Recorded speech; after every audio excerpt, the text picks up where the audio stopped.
My name is Lena, and I've owned my villa in the Austrian Alps for 32 years. My late husband Franz and I bought it together when Stefan was just 5 years old. It was our dream home, our sanctuary, and now it was supposed to be my retirement haven. That dream shattered the day my daughter-in-law Jessica walked into my Munich apartment with a smile that didn't reach her eyes. "Lena, we need to talk about the villa," Jessica said, settling onto my couch without being invited. My son Stefan stood behind her, looking uncomfortable. "Mom, maybe we should all sit down." "I am sitting down," I replied. "What about the villa?" Jessica's smile widened. "Well, Stefan and I have been talking, and we've decided we're moving in." I blinked. "Excuse me?" "The villa is just sitting there empty most of the year," Jessica continued. "It's wasteful. We could use it as our primary residence. Think of the lifestyle we could give your grandchildren there." "I use the villa," I said slowly. "I'm planning to retire there next year." Stefan finally spoke up. "Mom, you don't need all that space. It's a 6-bedroom property." "That I own," I reminded him. Jessica laughed lightly. "We're family, Lena. What's yours is ours, right? Besides, Stefan deserves to enjoy his inheritance while he's young enough to appreciate it." My blood ran cold. His inheritance? "Come on, it's going to be his eventually anyway," Jessica said, waving her hand dismissively. "Why wait until you're gone? We've already contacted a moving company. We're thinking next month." I stood up. "You've done what?" "Don't be dramatic," Jessica sighed. "We're not kicking you out. You can visit whenever you want. We'll even give you the guest cottage." "The guest cottage," I repeated. "On my property." Stefan shifted his weight. "Mom, Jessica's right. You're rattling around in that huge place alone. We have the kids to think about." "Kids you bring to visit twice a year," I pointed out. Jessica's expression hardened. "Look, Lena, we're trying to be nice about this, but that villa is worth over 3 million euros, and it's just sitting there while we're crammed in a tiny apartment in Berlin. It's not fair." "Not fair?" My voice rose. "We've already talked to a property lawyer," Jessica said coldly. "Stefan is your only son. He has rights." "Rights?" I asked. "To property I own while I'm still alive?" Jessica stood up, smoothing her designer dress. "We're moving in on May 1st. You can either accept it gracefully, or we can make this difficult. Your choice." She walked to the door, and Stefan followed like a puppy. "Stefan!" I called out. He turned, looking guilty. "Mom, it'll be fine. You'll see."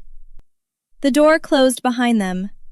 I sat in stunned silence for a full minute before calling my daughter Sophie. "She said what?" Sophie exploded over the phone. "She's planning to move into the villa next month," I repeated. "That's insane!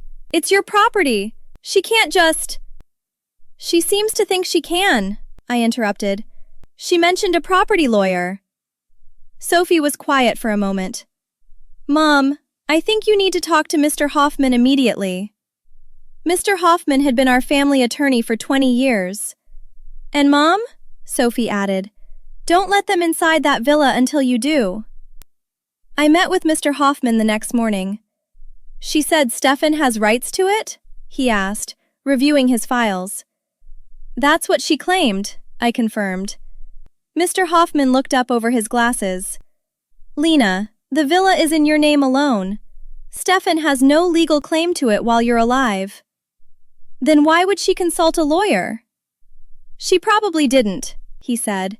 "This is a manipulation tactic." I pulled out my phone.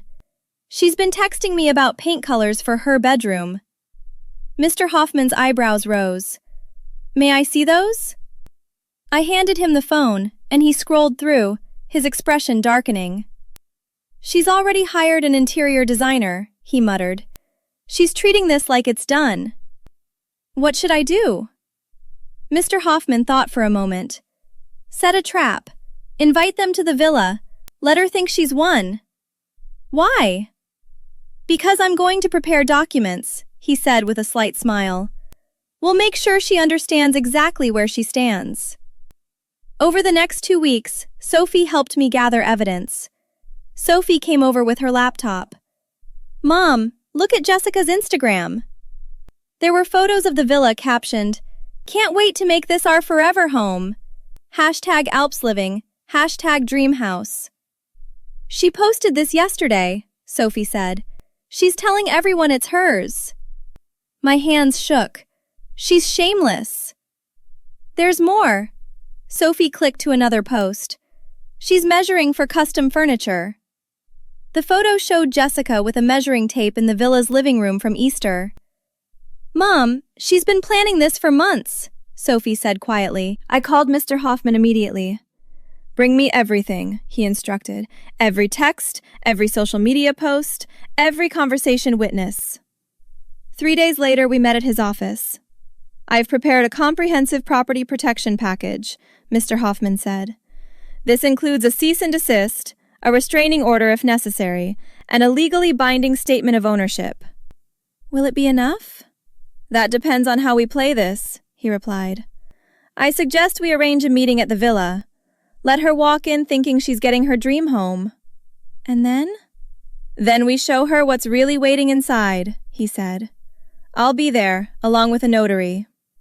Sophie grabbed my hand. Mom, you should change the locks. Already done, I said, yesterday. Mr. Hoffman nodded approvingly. Good. Now, here's what we're going to do. He outlined the plan carefully. We'll have everything ready when they arrive, he explained. All the documents notarized and filed. What if she refuses to leave? I asked. Then we call the police, Mr. Hoffman said simply.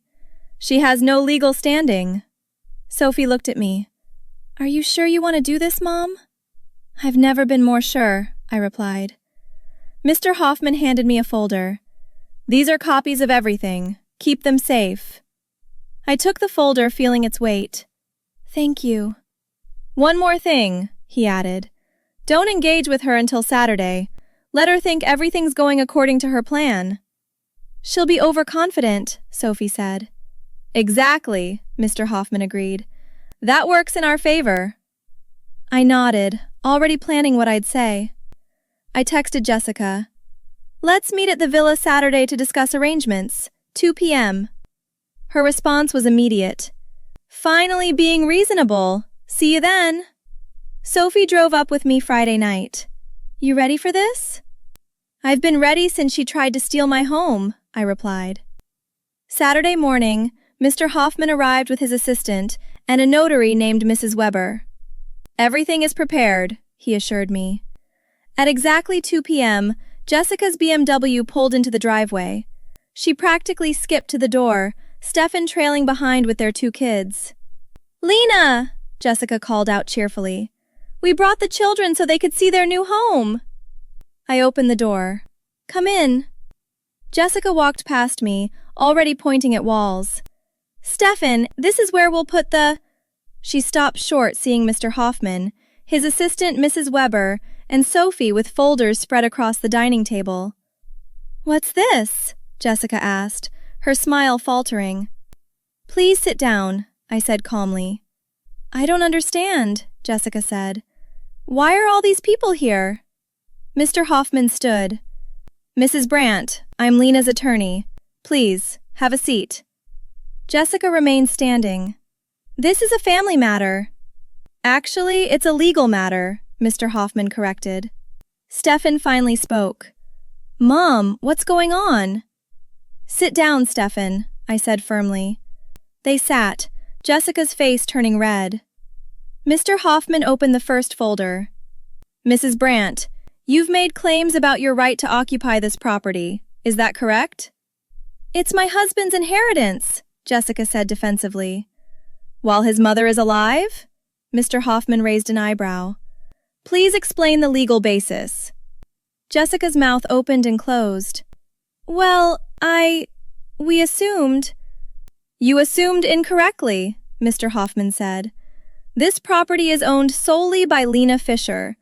There is no joint ownership, no shared title, and no legal mechanism by which you can claim occupancy. But Stefan is her son, Jessica protested.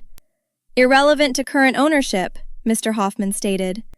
Mrs. Weber, please confirm the title documents. The notary stood. I've verified the property records. Lena Fisher is the sole legal owner. Jessica turned to me. Lena, we're family. You can't. You announced you were moving into my home without permission, I interrupted. You hired movers. You posted on social media claiming ownership. Sophie pulled up Jessica's Instagram on her tablet. You also told 847 people this was your forever home. Jessica's face went pale. I was just excited. You are committing fraud, Mr. Hoffman corrected. You've made public claims of ownership to property you have no rights to. Stefan stood up. Now wait a minute. Sit down, Stefan, I said quietly. Something in my tone made him sit. Mr. Hoffman continued. We have documented evidence of your intent to illegally occupy this property. Witness testimony? Jessica whispered. Sophie raised her hand. I was here at Easter when you were measuring rooms. Jessica looked at Stefan desperately. Tell them we had an agreement.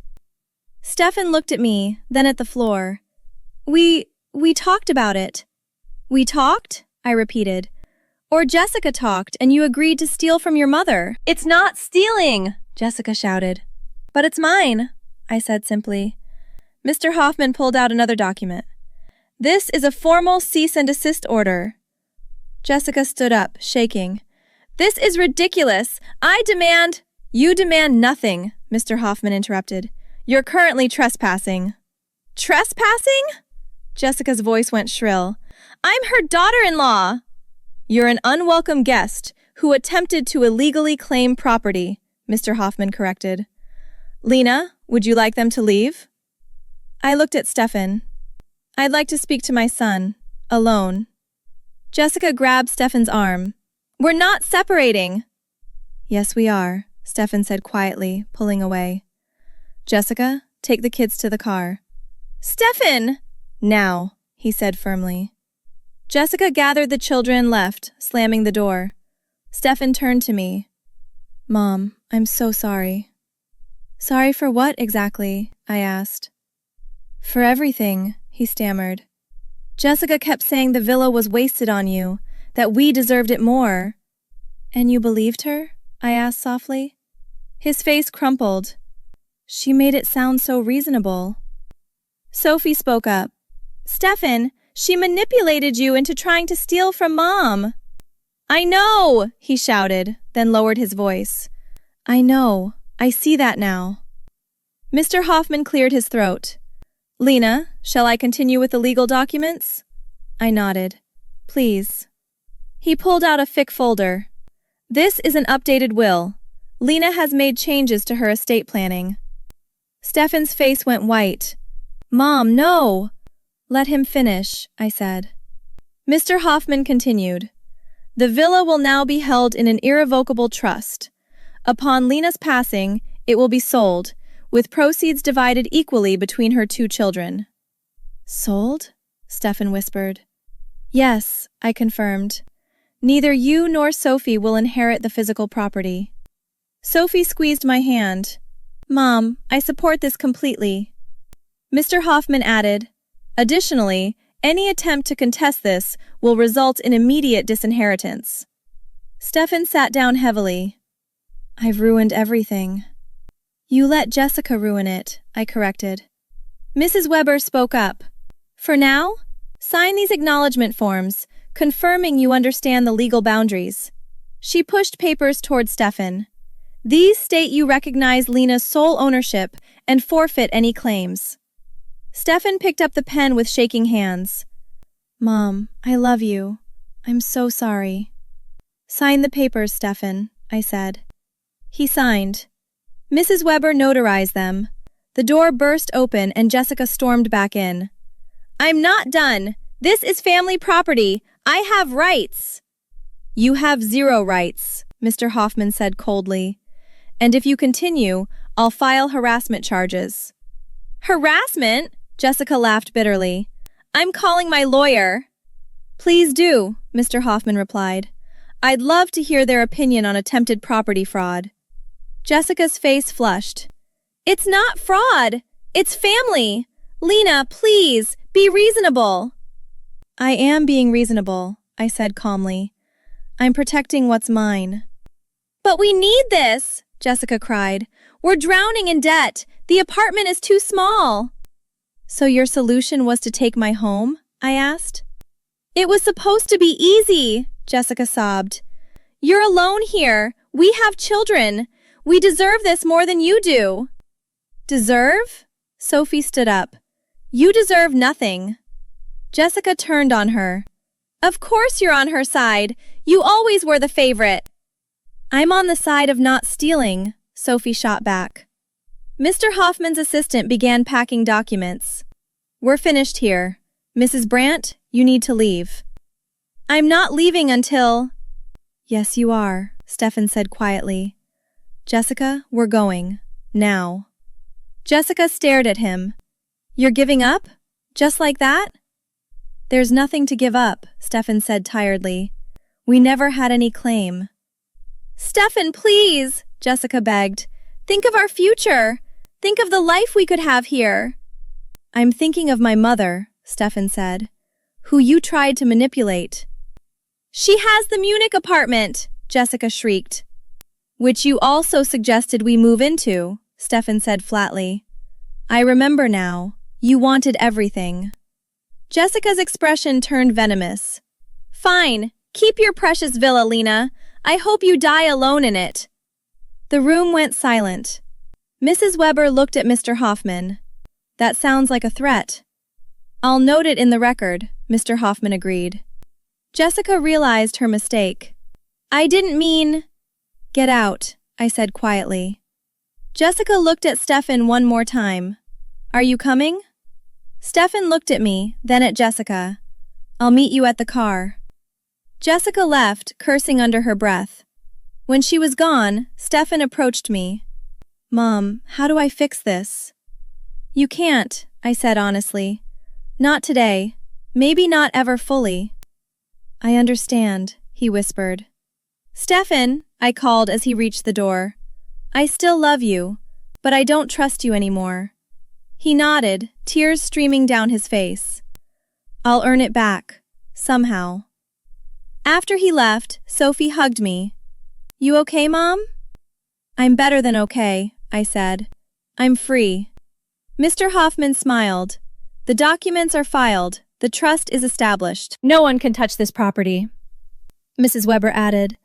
And we have everything documented if she tries anything else. I walked to the window, looking out at the mountains. Sophie came to stand beside me. What will you do now? Live here, I said simply, like I always planned. This wasn't about revenge. It was about justice. It was about standing up to someone who thought being family meant she could take whatever she wanted. I reclaimed my peace, my property, and my dignity. Have you ever had to legally protect your assets from entitled family members? Sometimes the best defense is being prepared. Like and subscribe for more stories about people who refused to be victims and fought back the right way.